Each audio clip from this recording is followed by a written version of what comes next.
Hello, beautiful people. It's Sindafam. Welcome to the channel. Today we're back again with another video. This is from the channel Anna Oop, titled Diddy's Daughters Breakdown in Court After This is Revealed. Okay. We're gonna check this together, and I love your thoughts and your contribution in the comments below. Let's dive right in.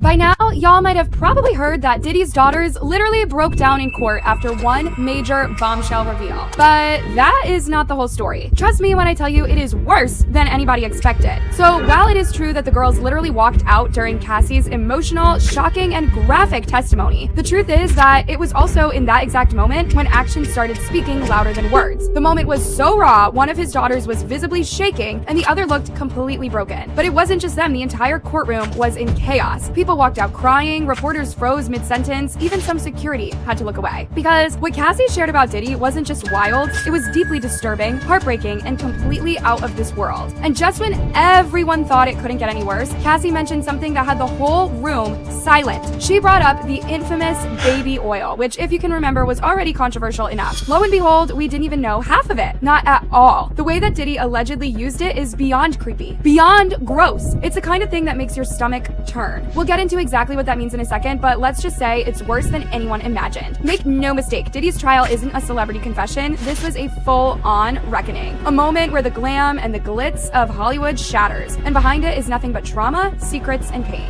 So, if you've been keeping up with Diddy's recent scandals, lawsuits, and backlash, buckle up because this part of the story, this is where it all hits the fan. Without any further ado, let's break this down gently. I was in the courtroom as Cassie was testifying, so let me tell you guys everything that you didn't see or may have not heard, because it's a lot. I will say the most damning part of her testimony for me is when she describes a freak-off where Diddy and another man, an escort, are standing on top of her while she is laying on the floor high off of and they are urinating on her face to the point where she is choking on their pee. For starters, the courtroom was already tense from the start, but the energy shifted the moment testimony began. Opening statements were barely out of the way when everything took a left turn. A man named Daniel Phillip, a known male escort, took to the stand and exposed something so wild, many thought that they misheard. According to Daniel, Diddy didn't just cheat. He orchestrated it all, controlled everything, and on so many occasions, he would just sit in his dark little corner, silent but fully present, while watching this man he would pay thousands sleep with Cassie. Apart from the fact that it is disturbing, nasty, brutal, it is dehumanizing. It is. Yeah. There are two consensual adults or two adults in consensual relationship. But this is dehumanizing. It's sick. It is. And no. Where the hell?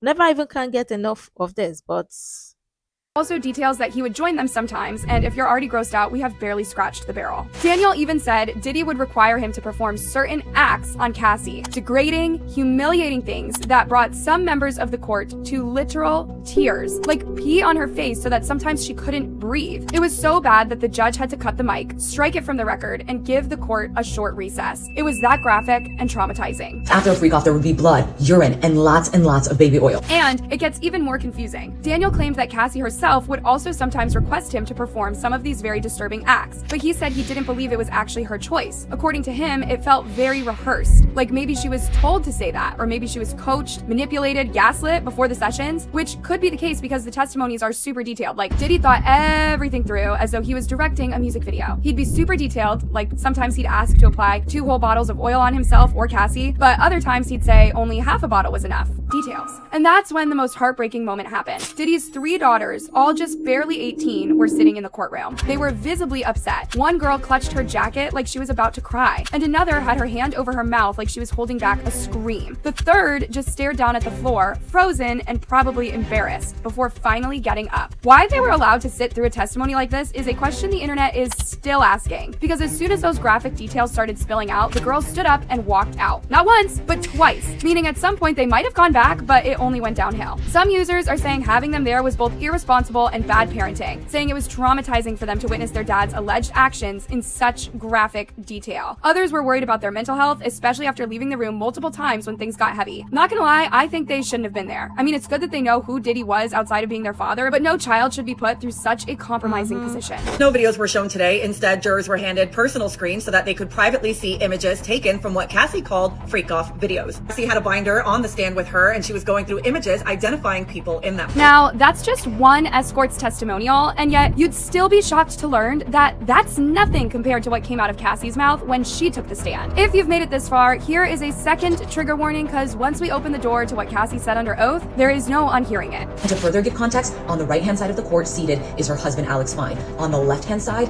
Diddy's 6 out of 7 kids are sitting in the courtroom as Cassie is describing having weekly freak-offs for years. Did you know that the judge had to cut short some of the triggering stuff, especially about Diddy's oils? But just how bad were the testimonies that the court literally had to cut things short? Let me put it like this. It was the kind of testimony that drags your soul into a dark, cold place that you didn't even know existed. So let's rewind to day 1 and really walk through what happened. The federal sex trafficking trial of Sean Diddy Combs officially kicked off in Manhattan under the tightest lockdown imaginable. Armed security everywhere, cell phones confiscated, and cameras strictly forbidden. Reporters were scratching for any details, camping outside like it was a war zone, trying to piece together what was being said inside those 4 walls. And then came the date, May 13th, 2025, when the silence broke. That was the day Cassandra Cassie Ventura walked into the courtroom. But she didn't just walk in, she showed up visibly pregnant, glowing, full-bellied, and calm in a way that shook people to their core. People said she didn't even flinch under the paparazzi's flashes. Her appearance alone was a message. Also, keep this in mind, Cassie was the only witness brave enough to testify under her real name. That's how much strength it took to face Diddy head on, to look him dead in the eye and show him she is not scared anymore. She's free. When she took the stand, the room fell into a dead hush. No shuffling papers, no whispers, no movement. Just a woman, years after escaping hell, finally ready to speak her truth, with the whole world watching. And when she started talking, it was nothing short of devastating. Cassie didn't just speak, she unloaded. She laid out full plots of what her life looked like under Diddy's alleged control. It wasn't just abuse, Diddy ran her life like he owned it. According to her, he isolated her, separated her from loved ones, and kept her under a kind of emotional captivity where she said she had no voice and no life of her own. She said the freak-offs weren't rumors, they were real. Much like the first witness, Daniel Phillip, had said, Cassie claimed Diddy forced her into those dark rooms, made her engage in disturbing acts with other people, while he just sat there and watched. Sometimes alone, sometimes filming, but always in control. Cassie said he orchestrated those events like rituals, and every time she protested, her resistance was met with violence. She recounted hotel beatings where she says he smashed her head against walls. He allegedly broke phones to stop her from calling for help. She even claimed he controlled her music career, deciding what she could sing, who she could work with, and when she could release tracks. It was like she was under his personal surveillance 24/7. Cassie also said the freak-offs were super frequent, like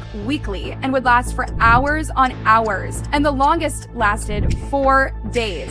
4. As Cassie is describing having weekly freak-offs for years that would last 2, 3, one lasted up to 4 days. She talked about damaging hotel rooms so bad in one instance that they had to pay such a hefty fee because the hotel told them that they needed to completely redecorate the room after a freak-off. And if that wasn't enough, they played footage. The court rolled never-before-seen surveillance videos, including the now infamous 2016 hotel hallway tape CNN leaked. The one where Diddy is seen dragging, shoving, and striking Cassie. But according to insiders inside the courtroom, that clip was nothing compared to the new footage shown that day, which was so violent and explicit. You could tell where this case was going, judging by the jury's body language. Cassie herself broke down on the stand as it played. The prosecution let the footage speak louder than any words, and it landed like a punch to the gut. Diddy just sat there probably wondering why he ever recorded those tapes, because the entire time he thought he would use them to control Cassie and Exactly this.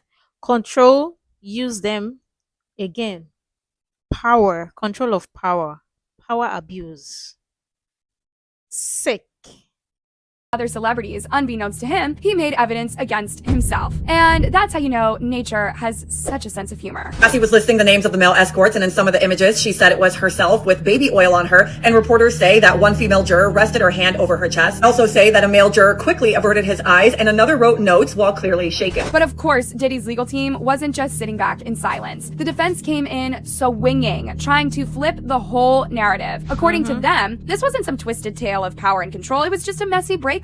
They painted it like a love triangle gone sour, saying the real story was about jealousy, cheating, and money, not trafficking trafficking, not abuse, not coercion, just relationship drama, as if that could explain away the years of manipulation and chilling evidence. They even went as far as questioning why Cassie still had these explicit tapes. Like, instead of focusing on what Diddy allegedly did, they were more interested in why she kept the receipts. Some say that tactic was to make her look shady, like she was plotting or holding onto ammo, but people in court weren't buying it. The energy shifted real quick, and the jury could feel the tension. This wasn't just about why she saved them, it was about why they existed in the first place. But when I tell you Cassie came prepared, would you believe she answered every single question no matter how damning it was? For instance, when the prosecution asked her why she never left, she admitted that having met Diddy when she was super young, she didn't know better. Remember, she was barely out of teenhood, while Diddy was a whole 37-year-old man, back when his name was still Puffy. It was that long ago. Of course, naturally, she was naive and super impressionable, so working with Diddy to her, as would any of us, felt like she was on top of the world. And when he started making moves on her, Cassie gave in. Remember, there was already a power imbalance here. I mean, saying no to Diddy would have meant the end of her career. Cassie, in fact, admitted to having genuinely loved him, and that's what she felt. And she even went further to say she grew super jealous when Diddy would flirt or give other ladies too much attention. So when Diddy approached her about the freak-offs, she just wanted to do anything to make him happy to have chosen her. And even when he started hitting her, at first she convinced herself that if she only acted right, he would stop. But it didn't just stop, and things got worse. So for those who are still insensitive enough to ask why Cassie stayed, listen to this. For those who like to stupidly comment, well, why didn't she leave? She said she didn't have the resources and she didn't feel safe to do so. In her own words, I understood Sean's capabilities, his access to guns, and the threats that he made prior to that. Later, Diddy not only threatened to have her freak-off tapes released, but that he would harm not only her, but also Kid Cudi, which I'm sure you know he's very capable of doing so. Cassie said he told her that he wouldn't be harming her and Kid Cudi with his own hands, and it would happen when he was out of the country. Probably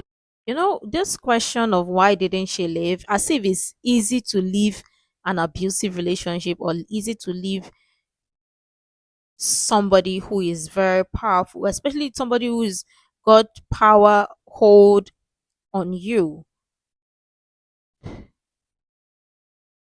And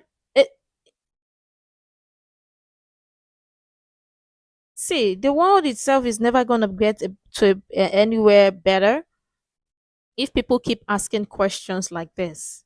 Why didn't you leave?